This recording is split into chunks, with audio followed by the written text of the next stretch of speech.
안녕하세요, 제이제입니다. 오늘은 상대에 따라 달라지는 스킨십 허용 범위에 대해서 말씀드려 볼게요. 그럼 바로 시작할게요.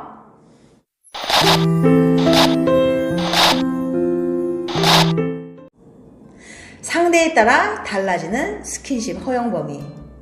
스킨십 어디까지 될까요?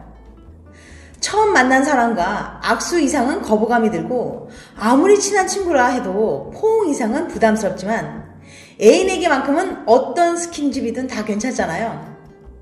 핀란드 알토 대학교의 줄리아 수빌레토 교수는 바로 이 지점, 상대에 따라 스킨십 허용 범위가 어떻게 달라지는지 궁금했어요. 그래서 한 실험을 계획했는데요. 뭔가 재밌는 실험일 거란 느낌이 들죠?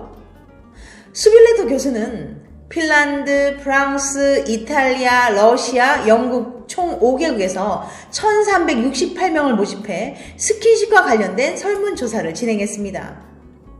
설문지에는 연인, 엄마, 아빠, 삼촌, 친구, 낯선 사람 등 다양한 사람들에게 스킨십을 어디까지 허용할 수 있는지 묻는 내용이 담겨 있었어요. 결과를 분석하던 연구팀은 흥미로운 현상을 발견했습니다. 참가자들의 출신 국가는 달랐지만 스킨십 허용 범위는 비슷했거든요. 즉, 국적은 달랐지만 생각은 비슷했던 거예요. 수빌레토 교수는 참가자들의 답변을 활용해 스킨십이 어디까지 가능한지 보여주는 스킨십 지도를 만들었습니다. 그럼 스킨십 지도에 대해서 더 자세히 알아볼까요? 스킨십 지도. 첫 번째, 연인 말곤 다 안 돼. 이 그림을 한번 봐주세요. 여기서 색이 어두워질수록 스킨십을 절대 허용할 수 없는 부위라는 표시입니다. 이것을 보면 낯선 사람의 몸은 대개 빨갛거나 까만 것을 확인할 수 있죠. 악수할 수 있는 손을 제외하면 사실상 스킨십 거부로 나타났어요. 직장 상사 및 동료, 학과 선후배 등 아는 사람으로 분류된 사람들에게서도 스킨십 가는 부위는 크게 다르지 않았습니다.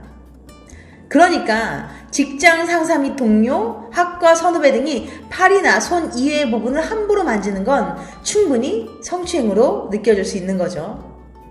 또한 부모님과 친구에게도 스킨십을 허용하지 않는 빨간 부분이 많이 보이네요. 하지만 연인인 경우는 거의 하얗게 나타난 걸 볼 수 있어요. 두 번째, 남자보단 여자. 그런데 이 실험에서 재밌는 현상도 나타났습니다. 참가자들은 남자보다 여자에게 더 관대한 태도를 보였어요. 낯선 남자보다는 낯선 여자애, 삼촌보다는 이모애, 남동생보다는 여동생애, 심지어 아빠보다는 엄마의 스킨십에 좀 더 유연하게 반응했습니다. 과거 연구에 따르면 여성들은 동성의 스킨십에 거부감을 덜 느낀다고 합니다. 세 번째, 가족보단 친구. 대부분의 참가자는 가족보다 친구들과의 스킨십이 더 편하다고 대답했습니다. 스킨십을 할 수 있느냐 없느냐는 그 사람과 얼마나 친한가, 감정적으로 얼마나 가까운 사람인지에 따라 달라집니다. 단순히 매일 보는 사람이라고 해서 진한 스킨십을 할 수 있는 건 아니라는 거예요. 그런데 설마 이 결과를 보고 우리는 매일 보는 친한 친구니까 진한 스킨십도 할 수 있다고 착각하는 분들은 없겠죠?